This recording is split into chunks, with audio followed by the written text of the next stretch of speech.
अस्सलाम वालेकुम my dear viewers, उम्मीद है आप सब खैरियत से होंगे। एक और डिस्कशन जो कि मैंने ऑब्ज़र्व की, तो पेशेंट्स हमारे पास आ जाते हैं शादी के फ़ौरन बाद और बहुत सी चीज़ें उनके माइंड में होती हैं, क्वेश्चंस होते हैं। तो कुछ चीज़ें मैंने कहा मैं आपको खुद बताती चलूँ, आपको इससे इस्तेफ़ादा होगा। दो चीज़ें मैं डिस्कस करना चाहूँगी। नंबर 1, शादी से पहले कुछ चीज़ें आपको मालूम होनी चाहिए अपने बारे में, अपने होने वाले पार्टनर के बारे में। और नंबर 2, शादी के बाद आपने कब आना है डॉक्टर के पास किसी ख़ास मकसद को लेके। तो पहली बात पे बात करते हैं कि जिनकी कज़न मैरिजेस होती हैं उनको शादी से पहले एक चीज़ का ध्यान रखना चाहिए कि अपना थैलेसीमिया का टेस्ट ज़रूर करवाएं। Why? Because thalassemia is very common in the south east Asian countries.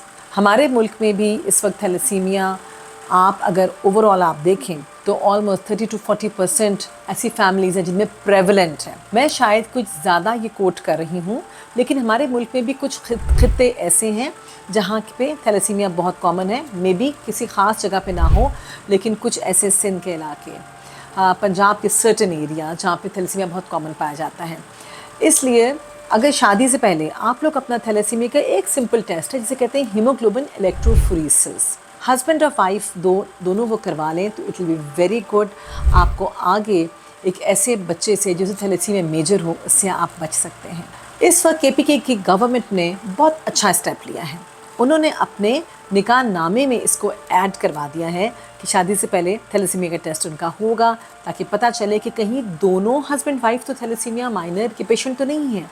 एक इंसान को, लड़की हो या लड़का हो, अगर थैलेसीमिया माइनर है तो कोई मसला नहीं, लेकिन अगर दोनों होने वाले मियाँ बीवी अगर दोनों का टेस्ट थैलेसीमिया माइनर के लिए पॉजिटिव आता है तो फिर शादी के बाद 25% चांसेस हैं कि जो बच्चा होगा उसमें थैलेसीमिया मेजर होगा। एक तो ये चीज़ आप लोगों ने पल्ले से बांध लेनी है कि थैलेसीमिया का टेस्ट लाजमी होना चाहिए अगर किसी की फैमिली में थैलेसीमिया है और इंटरमैरेजेस भी हैं। नंबर 2, अगर किसी पेशेंट को, specially I am talking of the females, blood pressure या शुगर है, उसको बेहतरीन तरीके से कंट्रोल करना चाहिए ताकि आफ्टर आप जब प्रेगनेंसी होती है तो इन चीज़ों के साइड इफ़ेक्ट्स में वो रूनुमा ना हो। सेकंड नंबर पे मैं बात करना चाहूँगी, पेशेंट्स आते हैं हमारे पास, कपल्स, अब शादी हो गई, 2-3 महीने तो एंजॉय कर लिया, उसके बाद टेंशन शुरू हो जाती है कि जी प्रेगनेंसी नहीं हो रही।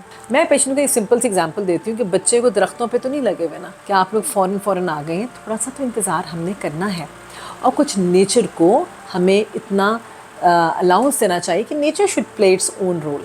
देखिए, जो हस्बैंड वाइफ बिल्कुल हेल्दी होते हैं and they are living together, हर महीने अल्लाह की तरफ से एक औरत का एक साइकिल है कि हर महीने एक एग बनता है। उसमें हेल्दी कपल जो इकट्ठे रह रहे हैं 20 to 30% चांसेस हैं कि वो कंसीव कर लेंगे। इस तरह हर महीने एक एग बना और होते होते तो लगभग तकरीबन 8 महीने से 1 साल की मुद्दत के अंदर अमूमन प्रेगनेंसीज हो ही जाती हैं। सेकेंडली, लड़की को हमने इतना एज देना है कि वो ब्याह के जब एक घर में आती है तो उसके लिए एक नया माहौल है, ससुराल वाले हैं, उसको थोड़ा सा एडजस्ट होने में टाइम लगेगा और इसी सारी एडजस्टमेंट में हार्मोनल डिस्टर्बेंसेस भी हो सकते हैं अगर बहुत ज़्यादा स्ट्रेस दिया जाए। अब हमारे यहाँ होता क्या है, जी शादी हुई है और थोड़े ही अरसे में लोग पूछना शुरू कर देते हैं, I am not talking of everybody, लेकिन कुछ फैमिलीज़ में कभी आखिरी पीरियड कब आए थे, क्या बना, क्या प्रोग्राम है। सो आई थिंक इन चीज़ों को हमें डिस्करेज करना चाहिए।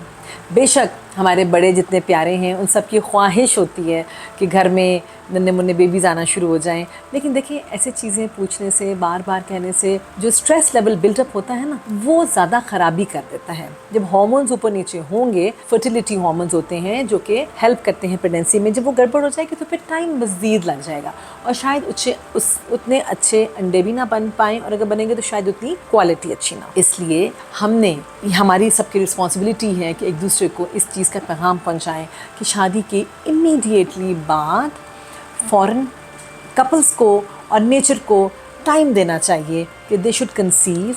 1 साल तक अगर हस्बैंड और वाइफ इकट्ठे रह रहे हैं और प्रेगनेंसी नहीं होती, उसके बाद ज़रूर इनकरेज करना चाहिए कि इन्वेस्टिगेशंस अपनी कराएं और आगे ट्रीटमेंट की तरफ चलें, लेकिन उससे पहले 1 साल से पहले नेचुरली कोशिश करनी चाहिए। सेकेंडली, अब पेशेंट जब हमारे पास आते हैं तो सबसे पहले जो टेस्ट है जो हम पेशेंट्स को एडवाइस करते हैं इनफर्टिलिटी, बांझपन के हवाले से, वो है सीमन एनालिसिस।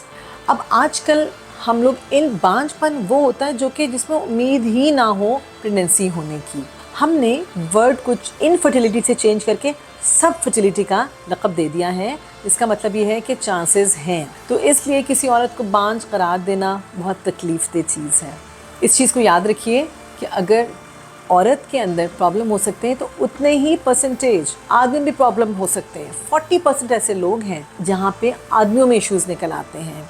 तो अगर आपकी फैमिली में कोई ऐसे लोग हैं, कोई कपल्स हैं जो कि कंसीव करना चाह रहे हैं, तो उनको सबसे पहले इस चीज़ पे आमादा कीजिए कि सिर्फ फर्स्ट टेस्ट डॉक्टर आपको कहेंगे जो करवाना चाहिए वो है हस्बैंड सीमेन एनालिसिस।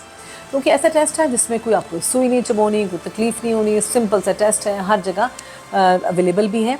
सबसे पहला टेस्ट ये करना चाहिए और उसके बाद फिर फीमेल के टेस्ट होने चाहिए जिसमें कुछ हार्मोन्स के टेस्ट है और ट्यूब्स के टेस्ट हैं।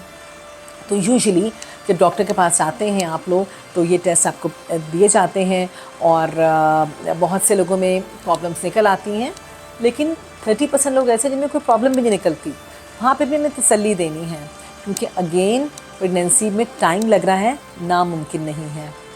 My dear girls, folic acid ज़रूर लीजिए। तमाम वो बच्चियाँ who trying to conceive, folic acid की गोली, आम पीली सी गोली ओवर द काउंटर आराम से मिल रही है। ये शुरू ही दिन से ही आपने अपनी ग़िज़ा में शामिल कीजिए। वज़न को बढ़ने ना दीजिए, एक्टिव लाइफस्टाइल रखें और 1 साल तक नेचुरल ट्राई कीजिए दुआओं के साथ। अगर 1 साल तक प्रेगनेंसी नहीं होती then do go to the doctor. Thank you very much.